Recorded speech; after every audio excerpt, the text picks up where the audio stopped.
상상도 못할 일이 눈앞에서 벌어지고 말았습니다. 평생을 미국 시카고에서 살았던 젊은 여성이 자신의 집을 통째로 뜯어 고치겠다고 선언한 것입니다. 더 충격적인 것은 그녀의 변화였죠. 이 세상에서 못 견딜 추위는 없다고 자부하던 그녀가 아시아의 작은 나라에서 구해온 이것 없이는 살 수가 없다고 했다는데요. 지금부터 그 놀라운 이야기를 시작하겠습니다. 시청하시기 전에 좋아요와 구독을 눌러주시면 영상 제작에 큰 힘이 됩니다. 혹시 영하 20도의 칼바람이 몰아치는 도시에서 살아보신 적 있나요? 저는 매년 겨울 극한의 추위가 찾아오는 미국 시카고에서 태어나 자랐습니다. 폭설은 기본이고 체감 온도는 영하 30도까지 내려가는 극한의 추위와 사투를 벌이며 살았죠.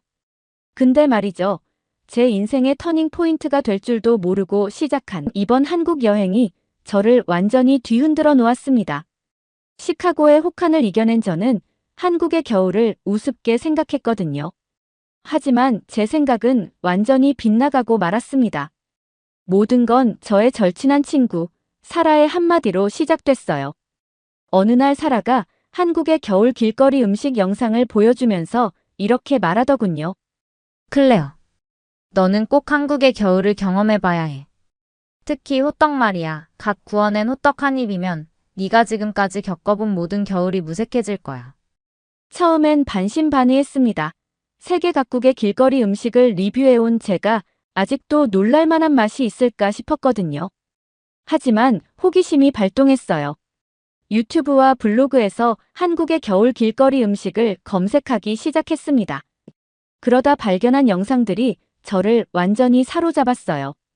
달콤한 꿀이 흘러내리는 호떡, 바삭한 겉면 속에 파당금이 가득한 붕어빵, 뜨끈한 연기가 모락모락 피어오르는 어묵, 군고구마의 노릇노릇한 겉면을 바라보고 있자니 침이 꿀꺽 넘어갔습니다. 그래서 결심했죠. 단순히 맛있는 음식을 찾아다니는 게 아니라 한국인들이 추운 겨울을 이겨내는 방법과 특별한 문화를 직접 경험해보고 싶었습니다. 그게 바로 제가 한국행 티켓을 끄는 이유예요. 짐을 싸면서 가장 고민했던 건 옷이었습니다. 추위에 단련된 저는 평소 입던 캐시미어 코트면 충분하다고 생각했어요. 친구가 패딩을 추천했지만 패션을 중요하게 생각하는 저로서는 도저히 수긍할 수 없었습니다. 시카고에서는 아무리 추워도 스타일을 포기하지 않거든요. 지금 생각하면 정말 순진했네요. 설레는 마음을 안고 공항으로 향했습니다. 인천행 비행기에서 옆자리에 앉은 한국인 승객이 제게 물었어요. 롱패딩은 챙기셨어요? 저는 웃으며 대답했죠. 저는 시카고 사람이에요. 한국 추위가 뭐 그리 대단하겠어요? 그때 그분이 의미심장한 미소를 지으셨는데 그때는 그 의미를 전혀 이해하지 못했습니다. 그저 한국인들이 추위를 과대평가한다고 생각했죠. 드디어 인천행 비행기가 이륙했습니다. 한국을 향한 저의 첫 여정이 시작된 거죠. 창밖으로 보이는 구름을 바라보며 생각했습니다. 과연 한국의 겨울은 어떤 맛과 이야기들을 들려줄까? 호기심과 설렘으로 가득 찬 마음으로 긴 비행을 시작했습니다. 드디어 13시간의 긴 비행 끝에 인천공항에 도착했습니다. 입국장으로 향하는 동안 전 여전히 자신만만했죠. 공항 입국장을 지나는 동안 오히려 더웠거든요. 시카고에서 입고 온 코트가 조금 부담스러울 정도였습니다. 하지만 그건 제 자만심의 마지막 순간이었어요. 공항 자동문이 열리는 그 순간을 절대 잊을 수 없습니다. 자동문이 슉 하고 열렸는데 칼날 같은 바람이 제 얼굴을 강타했죠. 마치 수천 개의 얼음 바늘이 동시에 피부를 파고드는 것 같았어요. 숨이 턱 막혔습니다. 이게 뭐지? 시카고의 추위는 몸을 웅크리게 만들지만 이건 달랐어요. 말 그대로 칼날 같은 바람이 뼛속까지 파고들었습니다. 옆자리 승객의 말이 떠올랐죠. 뼛속까지 파고드는 칼바람이라는 게 이런 거였구나. 택시 승강장으로 가는 짧은 거리가 이렇게 멀게 느껴진 적은 처음이었습니다. 카메라를 꺼내 이 순간을 기록하고 싶었지만 장갑을 벗자마자 손가락이 얼어붙는 것 같았어요. 시카고에서 쓰던 장갑이 무용지물이 됐죠. 그때 택시 승강장에서 믿을 수 없는 광경을 목격했습니다. 사람들이 하나같이 우주복 같은 롱패딩을 입고 있는 거예요. 처음엔 웃음이 나왔어요. 하지만 그 웃음은 오래가지 못했습니다. 바람이 불 때마다 저의 코트는 마치 종이처럼 무력했거든요. 택시 기사님께서 제 모습을 보시더니 웃으셨어요. 어디서 오셨어요? 저는 시카고에서 왔다고 자랑스럽게 말씀드렸습니다. 아, 그래서 그렇게 얇게 입고 오셨구나. 한국 겨울 어때요? 너무 춥죠? 저는 그저 웃으며 고개를 끄덕일 수밖에 없었습니다. 시카고의 자존심을 지키고 싶었지만 이미 제 코끝은 얼음장처럼 차가워져 있었으니까요. 서울로 향하는 택시 안에서 저는 계속 밖을 내다봤습니다. 하늘은 시카고와 비교할 수 없을 만큼 맑고 푸르른 하늘이 이렇게 매서운 추위를 품고 있을 줄은 몰랐어요. 마치 아름다운 포장 속에 숨겨진 작은 비밀 같았어요. 창밖으로 스쳐 지나가는 풍경을 보며 생각했습니다. 이렇게 매서운 추위 속에서 과연 길거리 음식이 살아남을 수 있을까? 그리고 이런 날씨에 누가 길거리에서 음식을 사 먹을까? 의문이 꼬리에 꼬리를 물었죠.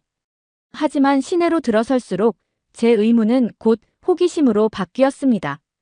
거리 곳곳에서 하얀 김이 모락모락 피어오르는 게 보였거든요.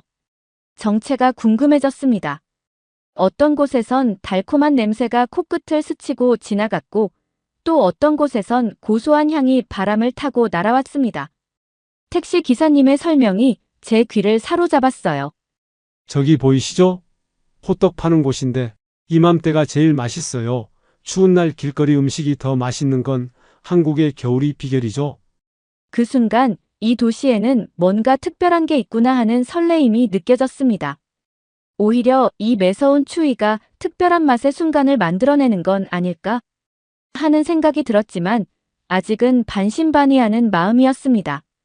매서운 칼바람 속에서 피어오르는 저 하얀 연기들, 그 속에 숨겨진 맛있는 비밀들, 이제 진짜 모험이 시작된 거죠. 시카고의 겨울 전문가였던 제가 이곳에서는 겨울 초보자가 되어 모든 걸 처음부터 배워야 할 것 같았습니다. 그리고 그 첫 수업은 바로 이 칼바람과의 전쟁에서 살아남는 법을 배우는 거겠죠. 제 앞에 펼쳐질 겨울 왕국의 비밀이 너무나도 궁금해졌습니다. 드디어 명동에 도착했습니다. 제가 기대하던 한국의 길거리 음식의 천국이죠. 그런데 거리에 발을 내딛는 순간 저는 마치 공상과학 영화의 한 장면에 들어온 것 같은 기분이 들었어요. 거리를 가득 메운 사람들이 하나같이 무릎까지 내려오는 검은 롱패딩을 입고 있었거든요. 마치 SF 영화에 나오는 미래 사회처럼 모든 사람들이 똑같은 옷을 입고 있었습니다. 10대 학생부터 70대 어르신까지 남녀노소를 가리지 않고 전부 검은 롱패딩이었어요. 푸드 블로거로서 세계 각국을 다녀봤지만 이런 광경은 처음이었죠. 솔직히 말씀드리면 처음엔 충격이었습니다. 이게 말로만 듣던 패션 강국 한국이 맞나? 시카고에서는 영하 20도에도 사람들이 각자의 개성을 살린 패션을 고집하는데 여긴 마치 거대한 펭귄 군단 같았어요. 그래서 전 뉴욕 디자이너 브랜드의 코트를 입고 살짝 우쭐했었죠. 그런데 자만심은 단 10분도 채 가지 못했습니다. 갑자기 불어닥친 칼바람에 제 온몸이 얼어붙기 시작했거든요. 디자인은 예쁜데 바람 한 점 막아주지 못하는 제 코트가 원망스러워지기 시작했습니다. 그때 문득 주변을 둘러보니 신기한 광경이 눈에 들어왔어요. 롱패딩을 입은 사람들의 표정이 너무나 평온해 보이는 거예요. 칼바람이 불어도 전혀 동요하지 않고 오히려 즐기는 듯한 표정이었고 저처럼 얇은 외투를 입은 외국인들만 하나같이 덜덜 떨며 발걸음을 재촉하고 있었습니다. 그때였어요. 이 얼어붙을 것 같은 순간 반가운 외침이 들렸습니다. 클레어 많이 기다렸지? 그런데 이렇게 입고 온 거야? 안 되겠다. 옷부터 바꿔야겠어. 퇴근하고 달려온 친구 미나가 저를 보자마자 어딘가로 이끌었어요. 근처 의류 매장에 들어갔습니다. 많이 추우셨죠? 요즘 외국인들 많이 오시는데. 다들 처음엔 롱패딩 싫어하시다가 결국 사가세요. 직원이 저를 보자마자 말했습니다. 미나가 골라준 롱패딩을 입어보는 순간 모든 게 이해됐어요. 이건 그냥 옷이 아니었어요. 마치 이동식 난로를 입은 것 같은 포근함이 느껴졌죠. 한국의 롱패딩은 단순한 겨울옷이 아닌 거리의 생존 전략 도구였던 거예요. 새로 산 롱패딩을 입고 거리로 나서자 세상이 달라 보였습니다. 더 이상 추위와 싸우지 않아도 되니까 주변의 모든 것들이 새롭게 보이기 시작했어요. 골목마다 피어오르는 하얀 연기 속에서 달콤하고 고소한 향기가 코끝을 자극했고 이제야 한국의 겨울거리를 제대로 즐길 준비가 된 것 같았습니다. 그리고 또 하나 놀라운 사실을 발견했어요. 겉으로 보기엔 똑같아 보이는 롱패딩 군단 속에 숨겨진 개성들이었죠. 화려한 스카프, 독특한 모자, 다양한 신발과 가방까지 저마다의 스타일을 뽐내고 있더군요. 이제 저도 이 거대한 롱패딩 군단의 새로운 일원이 됐네요. 진정한 여행자는 그곳의 문화를 이해하고 받아들일 줄 알아야 한다는 걸 깨달았습니다. 롱패딩은 단순한 옷이 아닌 한국의 겨울을 이기는 지혜의 상징이었던 거예요. 주머니 속으로 손을 넣으며 미소를 지었습니다. 이제 저도 한국의 겨울을 제대로 즐길 준비가 됐어요. 이 따뜻한 롱패딩과 함께라면 어떤 맛있는 모험도 두렵지 않을 것 같습니다. 아, 맞다. 제가 오늘의 교훈을 하나 드릴게요. 한국의 겨울을 제대로 즐기고 싶다면 절대 겉모습만 보고 판단하지 마세요. 그 속에 숨겨진 지혜와 따뜻함을 발견하는 순간, 여러분도 저처럼 이 겨울 왕국의 진짜 매력에 푹 빠지게 될 테니까요. 남대문 시장으로 향하는 길, 시장 입구에 들어서자마자 온갖 맛있는 향기가 저를 반겼어요. 마치 마법에 걸린 것처럼 그 향기를 따라가기 시작했죠. 갓 구운 호떡 드세요. 외침 소리를 따라가 보니 사람들이 길게 줄을 서 있었어요. 이 매서운 칼바람 속에서 말이죠. 궁금증이 폭발할 것만 같았습니다. 대체 이 추위 속에 이렇게 많은 사람들을 줄서게 만드는 호떡의 매력은 뭘까? 미나는 저에게 직접 느껴보라며 빙글에 미소만 지었어요. 드디어 저희 차례가 왔습니다. 할머니는 노련한 손놀림으로 반죽을 동그랗게 빚어 기름이 지글지글 끓는 철판 위에 올려놓으셨어요. 그 순간부터 시작된 마법 같은 과정을 지켜보며 저는 완전히 넋을 잃고 말았죠. 철판 위에서 반죽이 부풀어 오르기 시작했어요. 그리고 마침내 그 순간이 왔습니다. 호떡을 제 손에 건네주시는 그 순간까지도 몰랐습니다. 저의 인생 겨울 디저트를 만나게 될 거라는 걸요. 첫 입을 베어 무는 순간 시간이 멈춘 것만 같았습니다. 바삭하고 따뜻한 겉면을 지나 달콤한 시럽이 제 입안에 폭포수처럼 쏟아져 들어왔거든요. 오 마이 갓. 저도 모르게 영어로 감탄사가 터져 나왔습니다. 미나와 주변 사람들이 웃으며 저를 바라봤어요. 은은하게 퍼지는 시나몬 향 설탕의 달콤함과 견과류의 고소한 맛이 완벽한 하모니를 이루며 춤추는 것 같았어요. 이건 단순한 길거리 음식이 아니었어요. 한국의 겨울을 따뜻하게 만드는 작은 행복이자 마법 같은 순간이었죠. 입안 가득 퍼지는 달콤함과 따스함이 순식간에 추위를 녹여버렸어요. 왜 사람들이 칼바람 속에서도 줄을 서서 기다리는지 알겠더라고요. 한 입 베어 물수록 제 마음속에서 작은 온기가 자라나는 것이 느껴졌어요. 문득 주변을 둘러보니 호떡을 먹는 모든 사람들의 표정이 어린 아이처럼 행복해 보였어요. 지친 직장인의 얼굴에 잠시나마 피어나는 미소, 학생들의 장난스러운 웃음소리, 연인들의 달콤한 속삭임이 작은 호떡 하나가 만들어내는 마법 같은 순간들이었습니다. 문득 시카고가 떠올랐어요. 그곳은 겨울 간식이라고 해봐야 뜨거운 커피나 코코아가 전부였거든요. 하지만 여기 남대문 시장의 호떡은 달랐습니다. 이건 단순한 간식이 아닌 추운 겨울을 이겨내는 한국 사람들만의 특별한 비법이자 작은 행복이었어요. 할머니의 호떡 한 개로 저는 완전히 다른 사람이 되어버렸어요. 이 추위가 있었기에 호떡의 따뜻함이 더욱 특별하게 느껴진 것 같아요. 시카고의 영하 20도보다 무서웠던 서울의 칼바람이 이제는 오히려 반갑게 느껴졌죠. 호떡의 달콤한 여운이 아직 입안에 남아있을 때였어요. 갑자기 하늘에서 눈발이 휘날리기 시작했습니다. 한국에서의 첫눈을 맞이하는 순간이었죠. 하지만 낭만적인 순간도 잠시 눈과 함께 찾아온 칼바람에 체감 온도가 뚝 떨어졌어요. 저는 거의 빙하시대에 떨어진 것 같은 기분이 들었습니다. 이대로는 안 되겠다 싶어 몸을 녹일 곳을 찾으려던 그때 미나가 말했습니다. 어묵 국물 한 잔이면 몸이 사르르 녹을 거야. 미나의 손에 이끌려 향한 곳에서는 특별한 향기가 가득했습니다. 발걸음을 옮기다 보니 어느새 작은 포장마차 앞에 서 있었어요. 할머니, 오늘도 국물 맛이 끝내주네요. 역시 이 맛에 살아요. 제 앞에 회사원으로 보이는 남성분이 들뜬 목소리로 외쳤어요.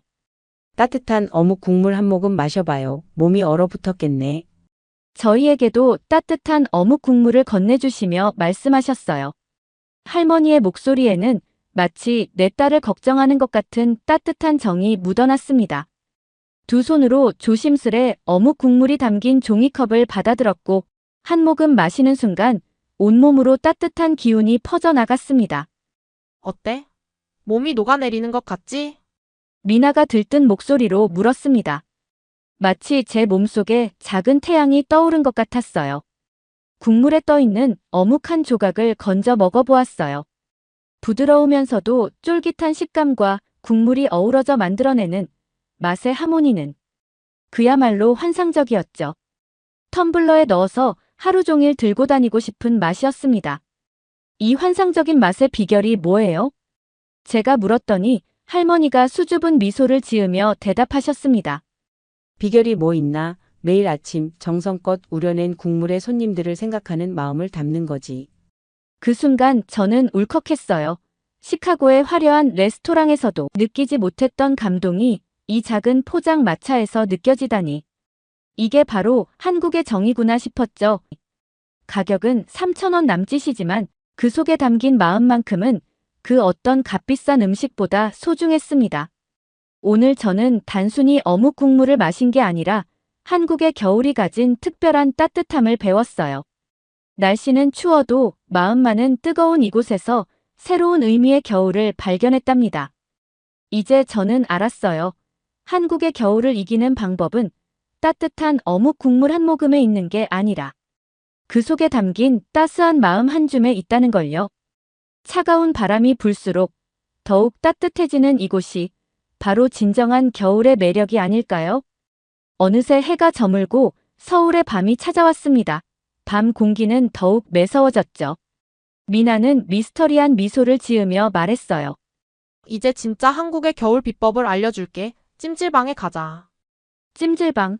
그게 뭐야? 궁금해하는 제게 미나는 웃으며 대답했죠. 곧 알게 될 거야. 근데 마음의 준비는 단단히 해. 왜냐하면 네가 지금까지 경험해 본 적 없는 특별한 세계가 펼쳐질 테니까. 건물에 들어서자마자 첫 번째 미션이 시작됐어요. 신발을 벗으라는 거예요. 그것도 모자라 모든 사람이 똑같은 오렌지색 잠옷 같은 옷을 입고 돌아다니고 있었죠. 마치 어떤 비밀 조직에 들어온 것 같은 기분이었습니다. 안내를 받으며 들어선 곳에서 저는 입을 다물지 못했어요. 한쪽에선 뜨거운 김이 모락모락 피어오르는 방들이 줄지어 있고 다른 쪽에선 사람들이 마치 해변가처럼 편하게 누워 있었거든요. 그 중에서도 가장 신비로워 보이는 건 황토방이었습니다. 자, 이제 진짜 한국식 힐링을 시작해볼까 외치며 황토방으로 들어가는 순간 깜짝 놀랐습니다. 마치 용광로 안에 들어온 것 같은 열기가 저를 덮쳤어요. 하지만 더 놀라운 건 그 안에 있는 사람들의 모습이었습니다. 마치 해변에서 일광욕이라도 하듯 평온하게 누워있는 거예요. 심지어 어떤 분은 코까지 골며 주무시고 계셨죠. 이게 도대체 어떻게 가능한 거야? 5분도 채 버티지 못하고 황토방을 뛰쳐나왔습니다. 땀이 비오듯 쏟아졌죠. 그런데 이상한 건 그 후에 찾아온 놀라운 변화였습니다. 온몸이 가벼워지면서 묵직했던 피로가 싹 사라지는 기분이 들었어요. 가장 기억에 남는 건 역시나 음식이었죠. 땀을 쫙 빼고 나서 따뜻한 바닥에 앉아 먹은 달걀과 식혜는 환상의 짝꿍이었어요. 겉은 쫀득하고 속은 고소한 황금빛 노른자, 거기에 달콤하고 시원한 식혜라니. 이런 맛있는 조합을 왜 이제야 알게 된 걸까 하는 생각이 들었습니다. 찜질방에서의 시간이 흘러갈수록 더 많은 비밀들을 발견하게 됐어요. 수건으로 양을 만드는 기술부터 황토방 속 최적의 자리 잡는 법까지. 찜질복을 입은 채로 TV 보고 만화책도 읽고 때로는 잠시 눈을 붙이기도 하는 이곳의 묘한 매력에 완전히 빠져들었어요. 한국인들 정말 천재 아닌가요? 이런 완벽한 힐링 공간을 만들어내다니. 시카고였다면 상상도 못했을 거예요. 집 아니면 카페 그게 전부였으니까요. 특히 놀라웠던 건 이곳에서만 느낄 수 있는 특별한 평등이 있습니다. 비싼 옷도 화려한 액세서리도 필요 없어요. 모든 사람들이 같은 찜질복을 입고 맨발로 걸으며 같은 공간에서 휴식을 취하는 거죠. 직업도 나이도 잊은 채 그저 따뜻한 겨울 하루를 보내는 곳이었습니다. 한국의 겨울을 제대로 즐기려면 찜질방은 필수 코스였어요. 매서운 칼바람이 불수록 이곳의 온기는 더욱 특별하게 다가오니까요. 여러분도 한국의 겨울을 경험하시면 꼭 찜질방을 방문해 보세요. 분명 저처럼 이곳의 매력에 푹 빠지게 될 거예요. 그리고 마지막 팁 하나 알려드릴게요. 절대 처음부터 황토방에 도전하지 마세요. 전 아직도 그때의 뜨거운 충격을 잊을 수가 없거든요. 덕분에 한국의 겨울이 주는 특별한 선물을 하나 더 발견하긴 했지만요. 한국에서의 시간이 흘러갈수록 더 많은 매력에 빠져들던 어느 날이었어요. 거리는 평소와 다른 분위기로 가득했습니다. 설날이 다가온다는 설레임이 공기 중에 가득했죠. 시장은 명절 준비로 그 어느 때보다 활기찼고 사람들의 발걸음도 분주해 보였어요. 그때 우연히 들른 전통시장에서 한 할머니와 특별한 인연이 시작됐습니다. 제가 궁금한 듯 지켜보고 있자 할머니께서 웃으시며 말을 걸어주셨어요. 구경만 하지 말고 직접 한번 해볼래? 그렇게 저의 특별한 설날 수업이 시작됐어요. 처음에는 서툴렀지만 할머니의 따뜻한 가르침 덕분에 조금씩 발전해 나갔어요. 김치전을 부치다가 실수로 뒤집기에 실패해서 엉망이 됐을 때도 할머니는 웃으시며 말씀하셨죠. 괜찮아, 내가 처음 전 부칠 때는 이것보다 더 심했어. 할머니의 손놀림은 그야말로 예술이었어요. 반죽을 젓는 순간부터 식용유를 철판에 두르는 타이밍까지. 모든 동작이 수십 년의 세월이 만들어낸 완벽한 안무 같았습니다. 어느새 주변에는 구경꾼들이 하나둘 모여들기 시작했어요. 외국인인 제가 한국의 전통 음식을 배우는 모습이 신기했나 봐요. 누군가는 응원의 박수를 보내주고 또 다른 분들은 파이팅을 외쳐주셨죠. 그러다 제가 처음으로 완벽하게 전을 뒤집는데 성공했을 때는 마치 작은 운동장에서 골을 넣은 것처럼 환호성이 터져 나왔습니다. 전을 부치며 할머니는 설날의 풍습도 들려주셨어요. 온 가족이 모여 세배를 하고 떡국을 먹으며 새해를 맞이하는 이야기. 덕담을 나누고 윷놀이를 하며 보내는 즐거운 시간들. 그 이야기를 들으며 저는 한국의 설날이 얼마나 특별한 날인지 이해하게 됐습니다. 할머니의 이야기 속에는 항상 가족이 있었어요. 음식을 만들며 나누는 대화, 함께 웃고 떠드는 소리, 그 속에 녹아있는 따뜻한 정. 한국의 명절 음식은 가족의 이야기를 담은 특별한 매개체였습니다. 해가 저물어갈 무렵 할머니는 제가 만든 전들을 예쁘게 담아주셨어요. 이제 우리 가족이 된 것 같다고 하시는 거예요. 그 순간 저도 모르게 눈시울이 붉어졌습니다. 타지에서 온 선 외국인을 딸처럼 가르쳐 주신 그 마음이 가슴 깊이 전해졌거든요. 할머니와 함께한 그 특별한 하루는 제 인생에서 가장 따뜻한 겨울 추억이 되었어요. 서울의 야경을 바라보며 저는 이번 여행을 돌아보게 됐습니다. 매서운 칼바람 속에서 만난 따뜻한 인연들이 제 마음속에 특별한 겨울 추억으로 남았죠. 여러분도 기회가 된다면 꼭 한국의 겨울을 경험해 보세요. 분명 여러분의 마음속에도 잊지 못할 따뜻한 추억이 새겨질 거예요. 서울에서의 특별한 겨울 여행이 끝나가지만 제 모험은 여기서 끝이 아니에요. 저의 다음 목적지는 바로 부산입니다. 서울과는 또 다른 매력을 가진 항구 도시 부산에서는 어떤 맛있는 음식들이 저를 기다리고 있을까요? 혹시 여러분이 알고 계시는 부산의 특별한 음식이 있다면 댓글로 남겨주세요. 오늘의 이야기는 여기까지입니다. 영상 시청해주셔서 감사합니다.